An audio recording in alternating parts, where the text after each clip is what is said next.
Bueno, buenos días a todos. Seguimos. Yo creo que ya rogaría a todo el mundo que está entrando, saliendo y dialogando de pie que se reubique para dar paso a esta sesión plenaria que podría decirse la sesión de los Manolos.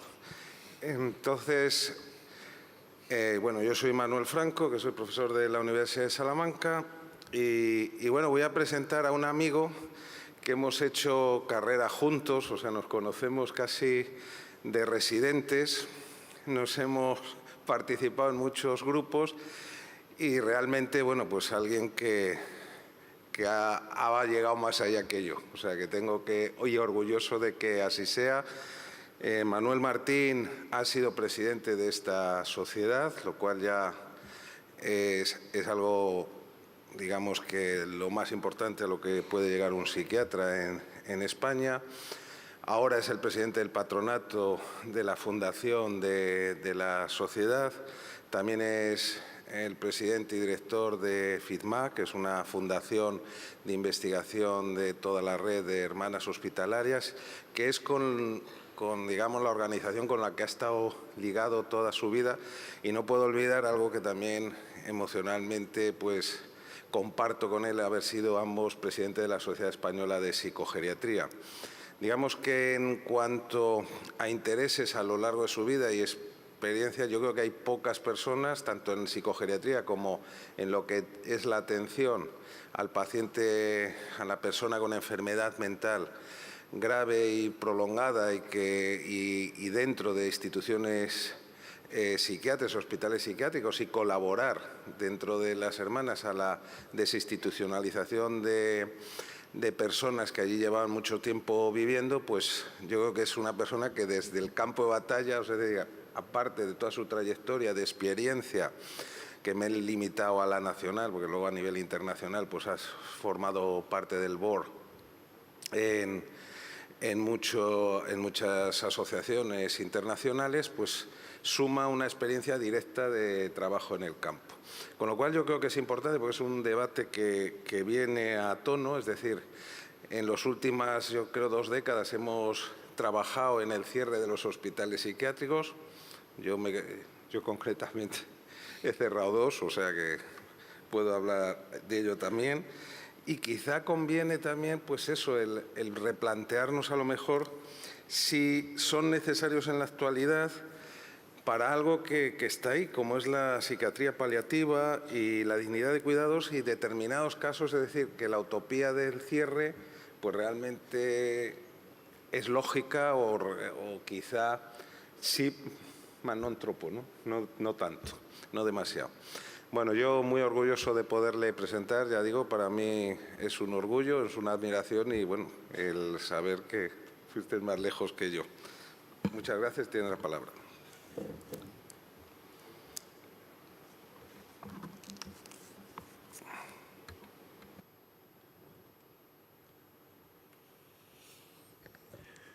Bien, buenos días y muchas gracias por su presencia aquí. Muchas gracias, Manolo, por la presentación. Esto de ir más lejos, según se mire y a dónde vamos. O sea que todo en la vida tiene sus formas de medir.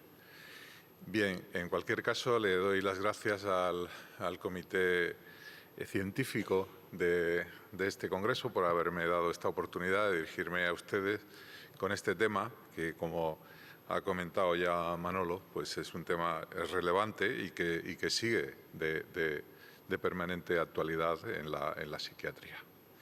Estos son mis conflictos de interés y estos son los puntos que iré tratando a lo largo de la conferencia.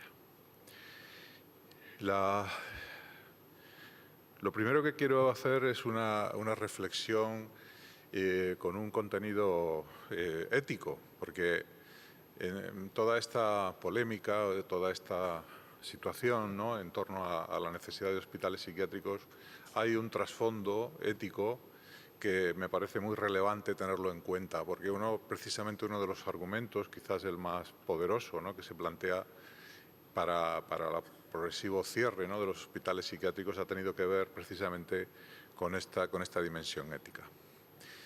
Este es un tema que tiene actualidad. Este, por ejemplo, es un debate en el que participé en el Congreso Europeo de Psiquiatría, que fue este año en el mes de abril en Madrid, y en el cual se planteó un debate precisamente con esta misma temática.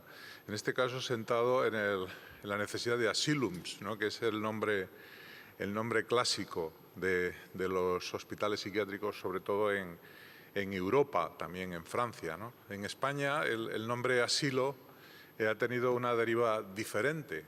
Es curioso porque en nuestro país el término asilo en la vertiente asistencial se ha dedicado sobre todo al campo de la atención geriátrica o al campo de la atención a personas sin recursos, ¿no?, como una especie de una institución de beneficencia.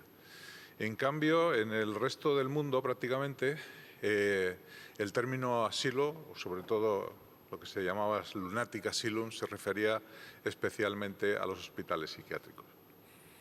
Y como vemos, hay también un rasgo común en asilo en castellano, asylum en inglés. Tienen una derivación común del latín y a su vez del griego, que significa sitio inviolable, sitio de refugio, porque el término silam significa despojar, saquear, devastar. Por lo tanto, la partícula a significa sitio donde estas acciones no se pueden llevar a cabo. Es un sitio de refugio, por lo tanto, y eso, como veremos luego, pues tiene mucho sentido, ¿no?, en algunos de los planteamientos que vamos a ir comentando. Bien, este trabajo es un trabajo publicado en el Lancet en 2017 por Peter Tyrer, que es profesor emérito, ¿no?, de psiquiatría comunitaria en el Imperial College en Londres, y no es para nada una persona a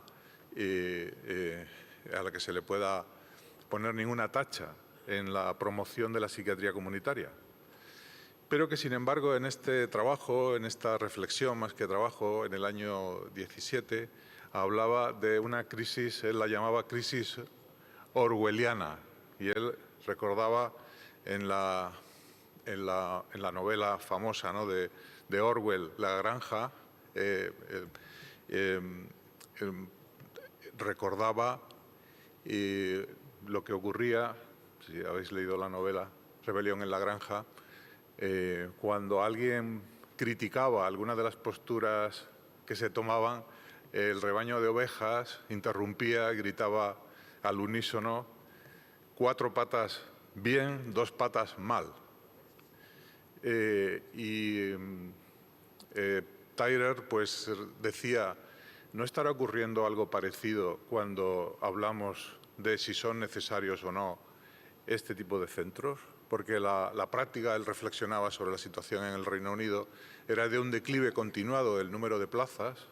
Como vemos, esto tampoco es una política universal, se ve en la gráfica. Los países han tomado distintas estrategias y hay una confusión muy importante en cuanto al número de plazas que realmente existen, que ahí luego también veremos. Pero lo que decía Tyrer era: no habrá un ataque sin crítica alguna, crítica en el sentido de valoración de la realidad, es decir, según su interpretación, basado en la economía y la ideología hacia las plazas de larga estancia en psiquiatría. Ese era su reflejo y por eso lo llamaba una crisis orwelliana. Con lo cual yo creo que es un punto de partida interesante, ¿no?, para analizar dónde estamos y a dónde queremos ir en este campo. Como dije, mi primer punto de reflexión va a ser de tipo ético. Yo creo que la mayoría de nosotros estaremos de acuerdo en que la enfermedad mental grave confiere una vulnerabilidad en muchos ámbitos, ¿no?, cognitiva, emocional, social, y precisamente cuando existe una vulnerabilidad, la dignidad está en primer plano. Pues lógicamente una persona con vulnerabilidad está en riesgo de que su dignidad esté disminuida. Esto lo sabemos, ¿no?, desde hace muchos años. Yo creo que este cuadro también lo reconoceréis fácilmente. Es el famoso cuadro de Joaquín Sorolla sobre el padre Joffre defendiendo a un loco, ¿no? El padre Gilabert Joffre, un fraile mercedario, una orden que se dedicaba al rescate de cautivos en esta época. Pues encontró a un grupo de personas que apedreaban a un enfermo mental cuando se dirigía a dar un sermón el día el domingo de Cuaresma del año 1409. Además de defender a la persona que estaba siendo atacada, en ese sermón que pronunció a continuación, defendió la dignidad de estas personas y gracias a ese impulso pues se funda el primer hospital psiquiátrico, el primer centro psiquiátrico de Occidente. Es decir, que la dignidad de las personas vulnerables exige que seamos activos en la defensa de esa vulnerabilidad. Este otro trabajo también me parece muy interesante, es una reflexión de Mendonça sobre precisamente la dignidad y la autonomía de las personas con trastornos mentales. Y bueno, en su reflexión hace énfasis, por supuesto, en la dignidad de la persona como un valor supremo e intrínseco y precisamente basados en esa dignidad, pues hay una necesidad de respeto a las personas. Y él, en su análisis, hace énfasis en que la dignidad humana no solamente garantiza derechos a la persona, sino que también lleva consigo un reconocimiento del otro. Esto en el foro social que se hizo el miércoles se puso de manifiesto en el encuentro con los familiares y con los pacientes, cuando se hacía énfasis en que para combatir el estigma lo fundamental es el reconocimiento del otro y el vivir junto al otro, es decir, hacer cosas con el otro. Y también en el análisis de este autor pues destaca otro aspecto, que la dignidad tiene una dimensión doble. En la medida en que, por una parte, se basa en el reconocimiento de la autonomía de la persona, pero también en la protección en caso de vulnerabilidad. Es decir, que tenemos aquí un trípode en el que, por una parte, tenemos la autonomía y el resto de derechos, ¿no?, que la acompañan, pero, por otra parte, tenemos la atención en la vulnerabilidad y el reconocimiento de los otros. Y el asunto es que la dignidad no puede entenderse sin las tres dimensiones. Y yo creo que en los últimos tiempos hemos asistido a un énfasis únicamente en uno de los aspectos de esta dignidad, que es el de la autonomía. Y parece que únicamente se defiende la dignidad de las personas vulnerables por enfermedad mental grave si su autonomía no está siendo defendida. En mi opinión, esto puede llevar a situaciones de indefensión, y en la cual la consecuencia es precisamente la contraria. Se producen situaciones en que esa dignidad no está siendo mantenida. Esto, en mi opinión, ofrece una base, desde el punto de vista ético, para una valoración un poco en el sentido deliberativo, ¿no?, que decía ayer el profesor Gracia Guillén sobre la necesidad de este tipo de plazas. Por lo tanto, la pregunta sería, ¿necesitamos todavía plazas hospitalarias psiquiátricas de larga estancia? Y si es así, ¿qué tipo de centros deberían albergarlas? ¿Hacia qué tipo de pacientes irían dirigidas? O también podríamos plantearla de otra manera. ¿Son necesarios recursos de atención psiquiátrica continuada, con duración de estancia no predeterminada y equipados para dar una atención integral? Yo creo que no hay mayor prioridad en psiquiatría que tratar adecuadamente a las personas con enfermedades mentales graves, precisamente por esa vulnerabilidad. Y es importante que identifiquemos las necesidades de estas personas y reconozcamos estas necesidades, que por supuesto son necesidades cambiantes. Una persona puede tener en un nivel en un momento y otro nivel en el otro. Y esto nos lleva un poco a esta, de la misma manera en que hacemos énfasis a la vez en la autonomía, pero también en la atención en la vulnerabilidad, a esta visión, ¿no?, de curar o cuidar, ¿no? Idealmente el énfasis está en curar, pero muchas veces el cuidado, ¿no?, se convierte en el objetivo principal. Y cuidar supone cubrir necesidades, incluyendo, por supuesto, la protección y el apoyo social con independencia de las capacidades funcionales del sujeto. Y estos cuidados pueden proveerse en lugares diferentes, idealmente en el lugar donde la persona quiera estar, respetando su autonomía, pero también en el lugar donde los cuidados se lleven a cabo de la mejor manera posible. Y, por lo tanto, el lugar donde se lleven a cabo los cuidados no es intrínsecamente bueno o malo, sino es el que mejor se adecúe a las necesidades de la persona.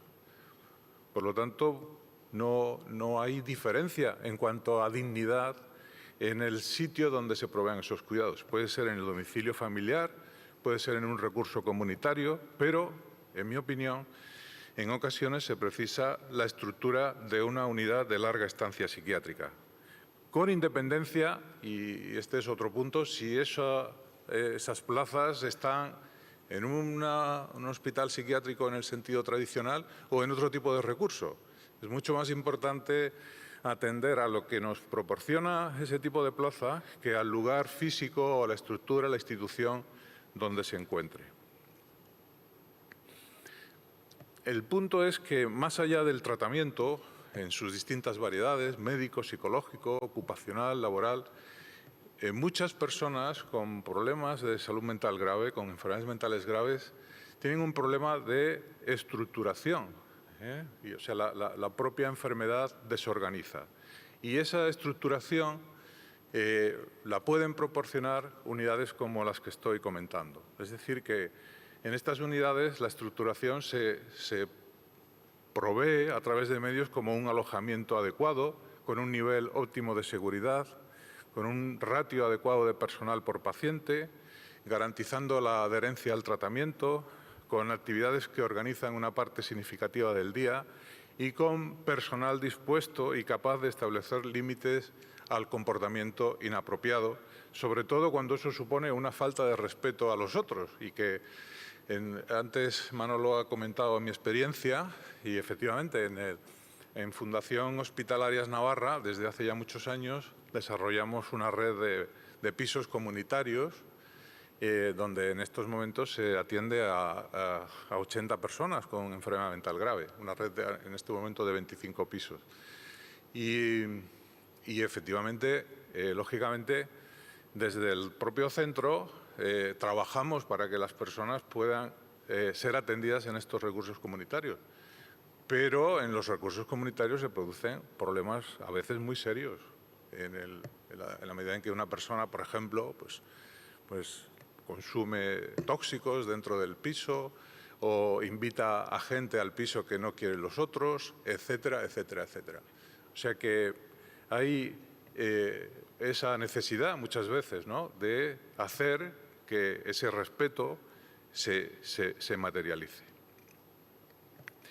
Bien, como iba diciendo antes, la realidad es que probablemente, en mi opinión, porque estas necesidades siguen estando presentes y a pesar de pues todas las declaraciones, ¿no?, que se han sucedido a lo largo de los años, ¿no?, con un protagonismo muy especial de la Organización Mundial de la Salud a favor del cierre de este tipo de instituciones, todavía existen un número significativo de plazas en descenso, pero todavía muy significativo.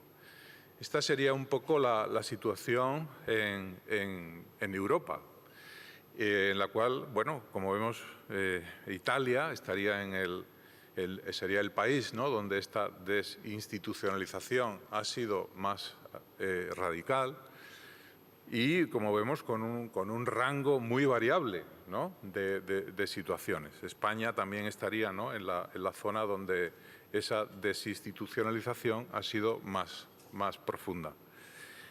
El asunto se diría, bueno, si realmente este tipo de plazas son necesarias, ¿cómo puede ser que en unos países se esté atendiendo con tan pocas plazas y en otros sitios, en cambio, hagan falta muchísimas plazas más? ¿Qué está ocurriendo en países relativamente similares?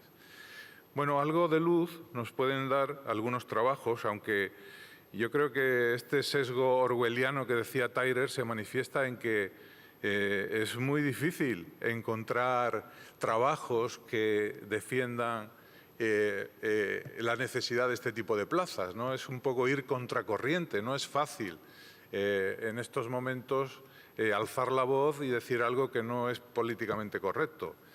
Pero, en mi opinión, lo que ocurre aquí es que cuando se publican estas estadísticas no hay una definición de estándar que nos sepa aclarar qué es lo que estamos comparando.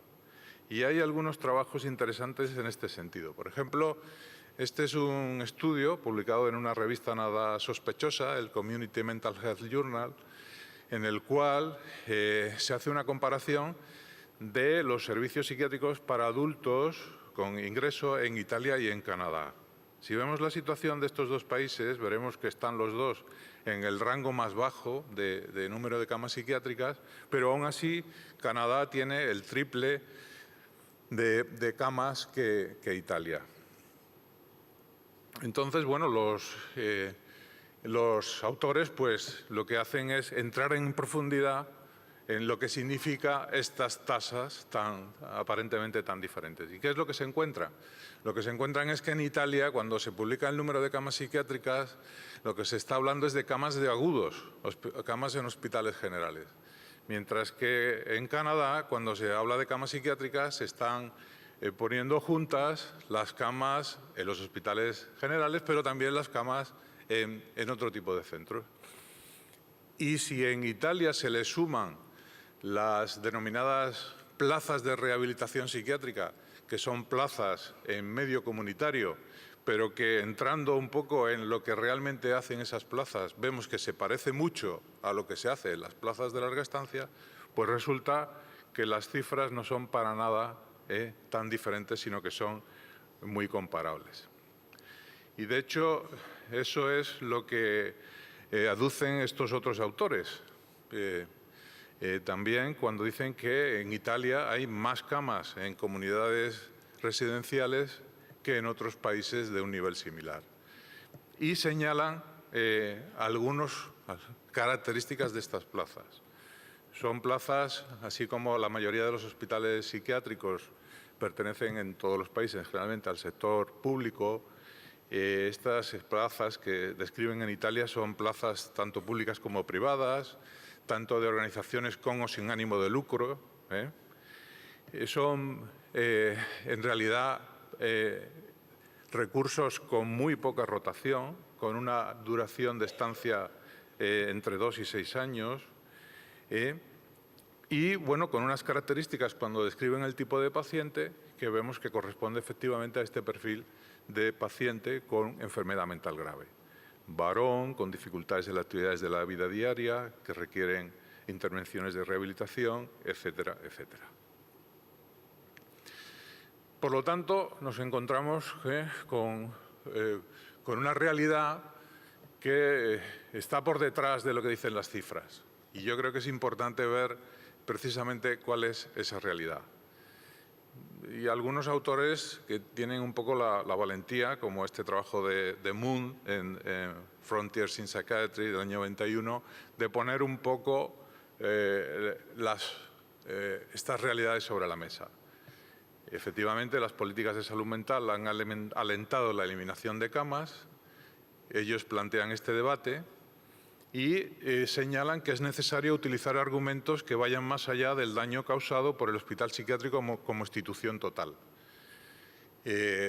Efectivamente, o sea, el argumento no puede ser que los hospitales psiquiátricos han hecho mucho daño en los siglos XIX, XX, etcétera. Es que esta no es, desde luego, no es la realidad que yo defiendo, no es la realidad en la que yo he trabajado durante mi vida profesional y para nada nadie está defendiendo una vuelta a ese tipo de centro.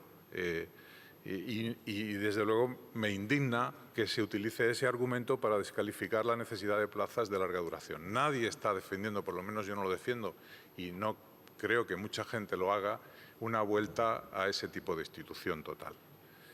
Yo creo que la atención comunitaria ha demostrado ser exitosa siempre que se dispongan de recursos adecuados de tratamiento comunitario y que la mayoría de las personas que anteriormente estaban en hospitales psiquiátricos no necesitan ese tipo de institución y están adecuadamente tratadas en un ambiente comunitario. Pero, en mi opinión, sigue habiendo un grupo de personas que necesitan otro tipo de trabajo, otro tipo de atención. ¿Y qué ocurre cuando esa atención no se da? Bueno, ese mismo trabajo de Mund señalaba una serie de argumentos en los que se pone encima de la mesa qué consecuencias tiene cuando realmente esa reducción de ese tipo de plaza es exagerado. Habla, por ejemplo, de una presión excesiva sobre las camas de agudos, habla de una criminalización de las personas con enfermedad mental, habla de una saturación de los servicios comunitarios, habla de una duración de estancia inadecuadamente corta en las unidades de agudos, porque la presión asistencial hace que las personas se les dé de alta rápidamente, y habla, por ejemplo, del riesgo de suicidio precipitado por esa escasa duración de una duración insuficiente del ingreso, y habla también de un uso excesivo de las urgencias psiquiátricas, habla también de ingresos en otras zonas del hospital antes del desbordamiento de las unidades de agudos, habla incluso de veces que el ingreso se tiene que materializar en la propia urgencia por falta de camas. Y, en fin, yo creo que plantea un cuadro que probablemente las personas de ustedes que trabajen en unidades de agudos se reconocerán fácilmente con este tipo de situaciones. Hay otros autores, ¿no?, que señalan aspectos similares, y ya no voy a repetir más en ellos, pero este otro trabajo sí que señala un aspecto muy importante y es la sobrecarga del cuidador. Es decir, que cuando se fuerza la permanencia en la comunidad de personas con enfermedad mental grave y trastornos graves de comportamiento, la sobrecarga de los familiares puede ser un aspecto muy a tener en cuenta, sobre todo porque desde luego, yo lo he estudiado sobre todo en el caso de las personas que atienden a pacientes de enfermedad de Alzheimer, otras demencias, pero el cuidado de una persona con una enfermedad mental grave también es una tarea muy dura y para la que todo el mundo no está preparado. O sea que la visión social hay que hacerla también desde la perspectiva de los cuidadores. Bien, voy a ir ya entrando en la fase final de mi presentación. Estos son trabajos, por ejemplo, este de Chung del año 17 en JAMA Psychiatry. Es un análisis de las tasas de suicidio tras el alta, y encuentra una mayor tasa de suicidio en los cuanto más corta es la duración de la estancia, que me parece muy interesante. Este es otro efecto interesante, no voy a entrar en todos estos argumentos, ¿no?, de las consecuencias de la falta de este tipo de plazas. Pero bueno, este es otro efecto interesante, que se llama el efecto Penrose. Este señor, Lionel Penrose, fue un psiquiatra y también un estudioso de la genética, matemático y también estudioso del ajedrez, que es el padre de Roger Penrose, el premio Nobel de Física. Este señor desarrolló lo que se ha dado en llamar el efecto Penrose. Lo hizo en el año 39, es decir, mucho antes de la desinstitucionalización, etc. Y lo que describió fue una relación inversa entre las poblaciones de prisión y los hospitales psiquiátricos. Y él teorizó que estas dos poblaciones están relacionadas, de forma que cuando una aumenta, la otra disminuye y viceversa. Y bueno, el efecto Penrose es lo que está en la base del fenómeno de transinstitucionalización. Es decir, que si personas con unas necesidades determinadas de atención no están en un tipo de institución, acaban estando en otra. Esto ha sido analizado, por ejemplo, este es un trabajo hecho a cabo en Sudamérica, en el que se observa este tipo de efecto. Esto es entre 1990 y 2011. Tiene continuación en otro trabajo entre el año 91 y el 17, en el que se aprecia esta relación, en este caso relacionado con la desinstitucionalización psiquiátrica y con el aumento de las poblaciones en prisión. Es cierto también que el efecto Penrose ha sido estudiado en otros lugares y los resultados no han sido tan claros. Por ejemplo, en Europa se han encontrado distintos tipos de relación. Y en este caso los autores lo que señalan, yo creo que acertadamente, es que ese efecto está mediado por el desarrollo de la atención comunitaria.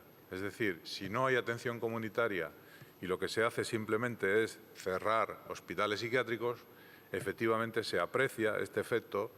Cuando hay el efecto tampón, ¿no?, de la atención comunitaria, las cosas transcurren de otra manera. Lo cual nos indica que no podemos abogar por un número de plazas estándar para todo el mundo. En cada sitio habrá una realidad que habrá que estudiar. Lo que me parece que no debemos aceptar es que, desde un punto de vista exclusivamente ideológico y sin tener en cuenta el desarrollo de servicios en una zona determinada, se plantee que este tipo de centros no debe existir.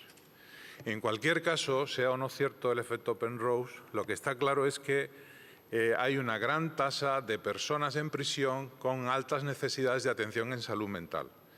Estos son datos de carácter global, pero en nuestro país, y lo pone de relieve el libro blanco de atención sanitaria a las personas con trastornos mentales graves en prisión, publicado por la Sociedad Española de Psiquiatría Legal en el año 23, y en el que se indica que de una población en España carcelaria de cerca de 60.000 personas, aproximadamente 2.000 tienen altas necesidades de atención en salud mental, lo cual pone de relieve si estos centros son realmente el sitio más adecuado para que estas personas reciban el tratamiento que necesitan. Otro fenómeno que también se ha puesto en relación claramente con la necesidad de este tipo de plazas es el efecto de no tener hogar, la falta de los llamados sin techo, homeless. Y en este sentido hay una serie de trabajos muy importantes, ¿no?, que han encontrado consistentemente, ¿no?, que alrededor del 25 al 30% de las personas sin hogar tienen una enfermedad mental grave como esquizofrenia, trastornos afectivos o trastornos por abuso de sustancias. Y que señalan, ¿no?, que en el mejor de los casos pues pueden tener una referencia en un centro de salud donde van ocasionalmente y donde se les puede administrar un medicamento antipsicótico, un Depot, en el mejor de los casos. Evidentemente, la falta de vivienda es una realidad muy compleja que desborda los ámbitos de la salud mental, pero que afecta especialmente a las personas con alta vulnerabilidad, como son la población a la que nos estamos refiriendo. Bien, pues, ¿qué podemos hacer, en mi opinión? Bueno, yo creo que no es necesario inventar nada. Es decir, hace ya mucho tiempo que se describió cómo los servicios de atención en salud mental forman un continuum de atención en el cual los distintos elementos están relacionados entre sí. De forma que es como un sistema de vasos comunicantes. La eliminación de un elemento tiende a sobrecargar el resto y al sistema en su conjunto, reduciendo la capacidad de respuesta y la efectividad. Y por lo tanto, si en un extremo tendremos pues, las actuaciones más preventivas y la atención ambulatoria, en el otro extremo tendremos la atención a las personas con enfermedad mental grave, resistente y compleja, con comorbilidades, etcétera. O sea que la atención de larga duración pues puede ser esencial para una serie de casos, incluyendo personas con trastornos mentales graves, a veces también formas graves de ansiedad. A la ansiedad muchas veces se la cataloga sistemáticamente como un trastorno psiquiátrico menor. En algunos casos no es así, sin ninguna duda. Otra categoría muy importante y creciente son las personas sobrevivientes a traumas que tienen un impacto psicológico tan profundo que se puede comparar en deterioro funcional al que produce una enfermedad mental grave clásica como la esquizofrenia. Y sobre todo también a las personas con enfermedad mental grave y consumo de sustancias. Hay toda una serie de nuevas sustancias en el mercado, más allá de las drogas clásicas, que tienen todos los derivados anfetamínicos, tienen un impacto sobre el funcionamiento psíquico muy potente, producen trastornos de comportamiento muy graves y producen una situación en la que personas que incluso toman la medicación están constantemente descompensadas y requieren una atención muy intensa, es decir, como si estuvieran necesitadas permanentemente de atención aguda. Y desde luego, en el medio comunitario estas personas continúan con el consumo y por lo tanto se suceden, ¿no?, los ingresos, etcétera, etcétera, hasta que, si existe la posibilidad, acaban accediendo a una plaza más necesaria. O sea que esta comorbilidad, no solamente la producida por el uso de sustancias, también la producida, por ejemplo, por la concurrencia de problemas somáticos graves y enfermedad mental, hace que sea necesaria este tipo de atención. Estos autores, ¿no?, concluían con este lema en inglés, ¿no?, Beyond beds, but not without beds, es decir, más allá de las camas, por supuesto, pero no sin camas. Y bueno, autores tan destacados como Thornycroft, ¿no?, en el World Psychiatry nos recuerdan esto, ¿no?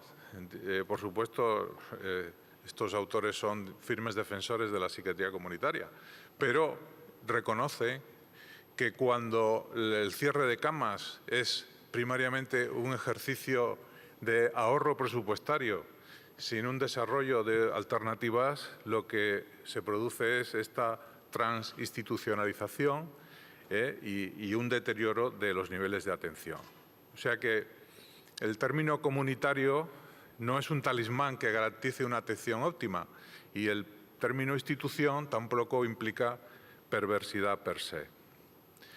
De hecho, lo que normalmente se dice, bueno, se cierran los psiquiátricos, se hablan recursos residenciales comunitarios, pero estos recursos comunitarios también tienen sus problemas que muchas veces no se ponen encima de la mesa.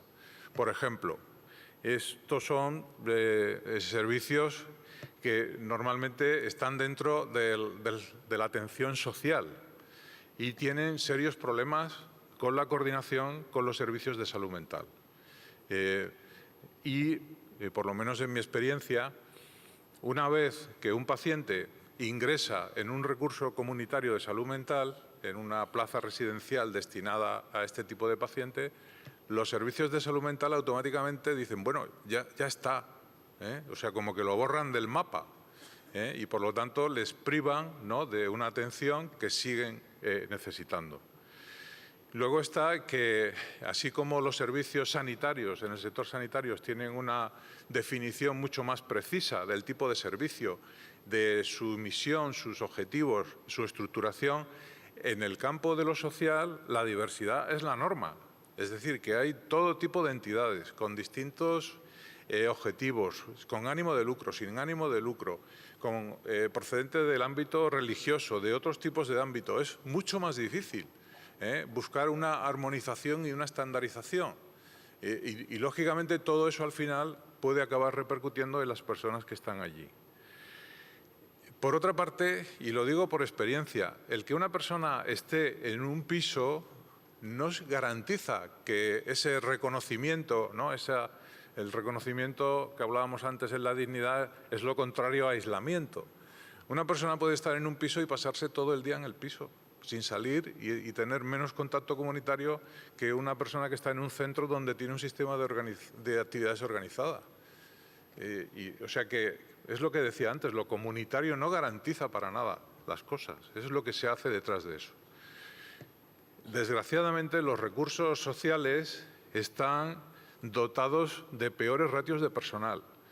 El personal que allí trabaja, y muchos más en estos momentos en que hay estas dificultades de reclutamiento de personal adiestrado en salud mental,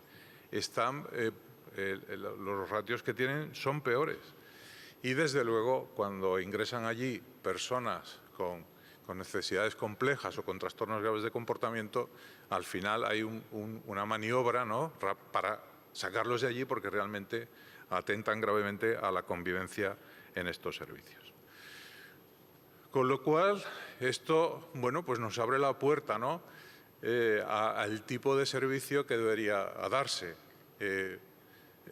Plazas con una atención continuada, plazas en las que tiene que proporcionarse atención psiquiátrica, pero también atención médica general para atender esta complejidad y esta comorbilidad con el trastorno de sustancias y la comorbilidad física. Centros donde se puedan atender pacientes con necesidades complejas, en suma. Y en cuanto al número de plazas, pues no hay un valor aceptado internacionalmente, y yo creo que no puede establecerse sin una evaluación de la situación real de la atención en un país o en una zona geográfica determinada. Y sobre todo tener en cuenta que esta continuidad de servicios, por supuesto también incluyendo los recursos sociales, es esencial para establecer el nivel de necesidades. Pero en cualquier caso, un cierto número de plazas para casos con necesidades complejas es necesario.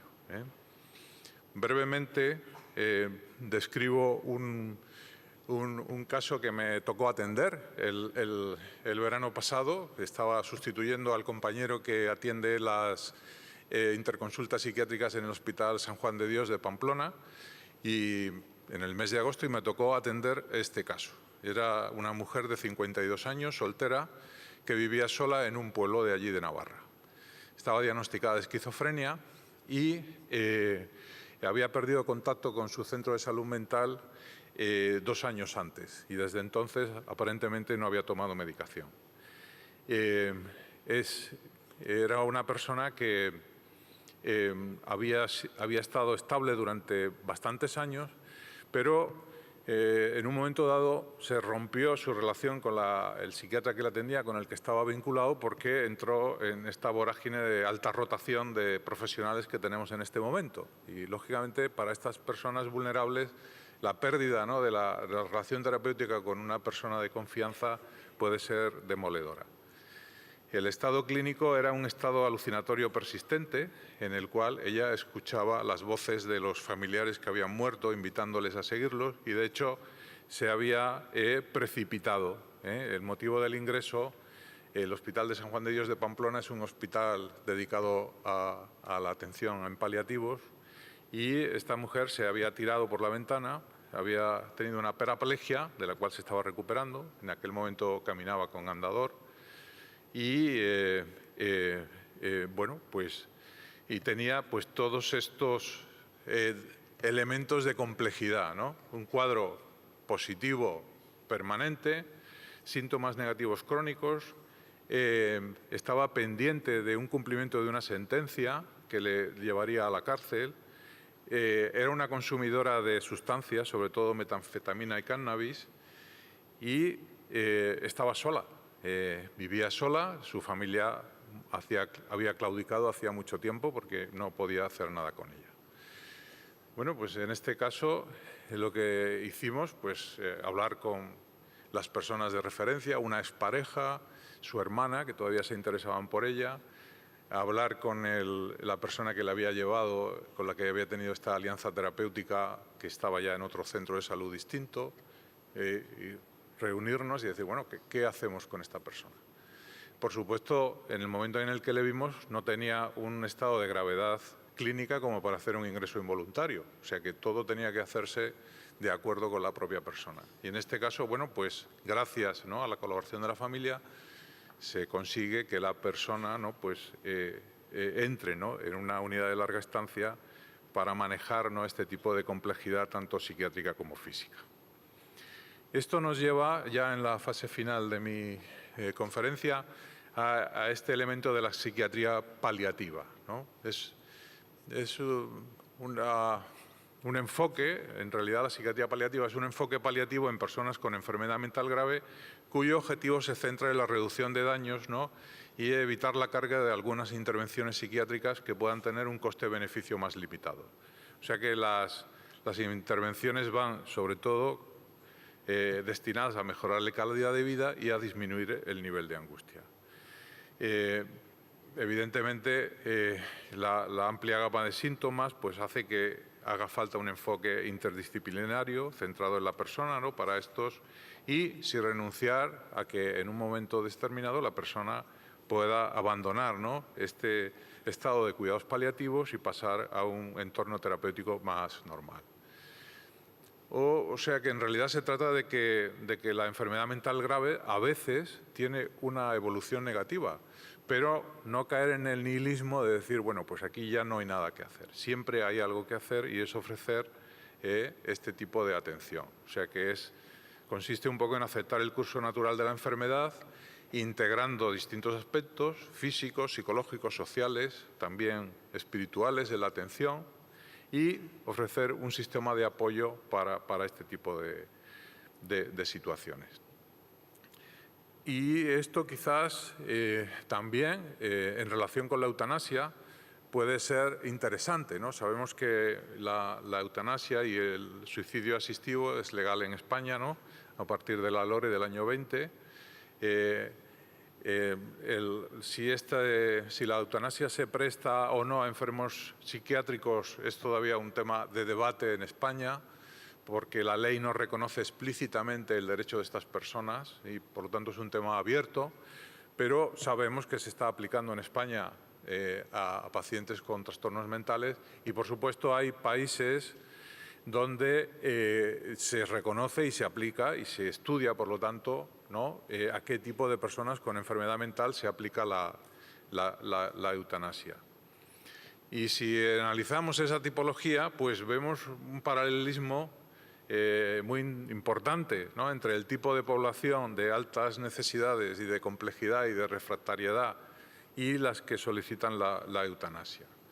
Con lo cual, esto ofrecería, ¿no?, otro papel para la psiquiatría paliativa y también, por lo tanto, para centros, ¿no?, o recursos que pudieran dar ese tipo de atención de psiquiatría paliativa, de forma que a la persona, ¿no?, que está ya abocada a una situación en que pueda pedir la eutanasia por una enfermedad mental, se le pueda ofrecer una alternativa, ¿no?, en la cual ya se haga claro que el énfasis va a ser la calidad de vida y no tanto una posible recuperación. Bien, pues para concluir, pues sobre todo recordar que la dignidad humana incluye el derecho a ser atendido en caso de vulnerabilidad, que las enfermedades mentales graves confieren una vulnerabilidad especial, que el equilibrio entre las tres dimensiones de la dignidad a veces requiere un entorno más estructurado, el papel vital de una continuidad completa de atención psiquiátrica del continuum de recursos y que este continuum de recursos exige al menos un cierto número de camas psiquiátricas de largo plazo para pacientes con necesidades complejas. Muchas gracias por vuestra atención.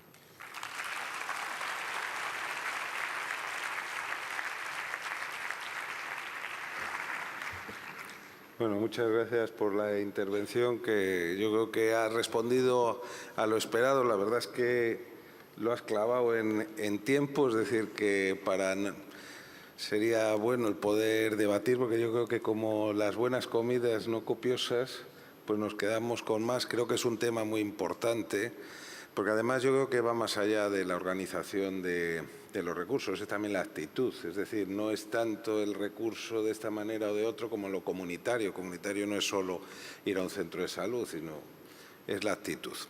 Bueno, no da para más porque exactamente 30 segundos empieza el acto institucional, que tengo ahí, están ahí preparados. Muchas gracias por poner encima de la mesa este debate. Quizá sería bueno con todos estarás disponible ahí fuera para poder debatir sobre esto, y yo creo que es algo que sí que nos tenemos que cuestionar hasta qué punto, porque efectivamente hay personas, como tú bien has puesto, vulnerables, que hay que darle una solución y que a lo mejor ahora mismo pues el tema comunitario les queda un poco lejos, o replantear también lo comunitario, cómo poderlo hacer. Muchas gracias a todos por la presencia.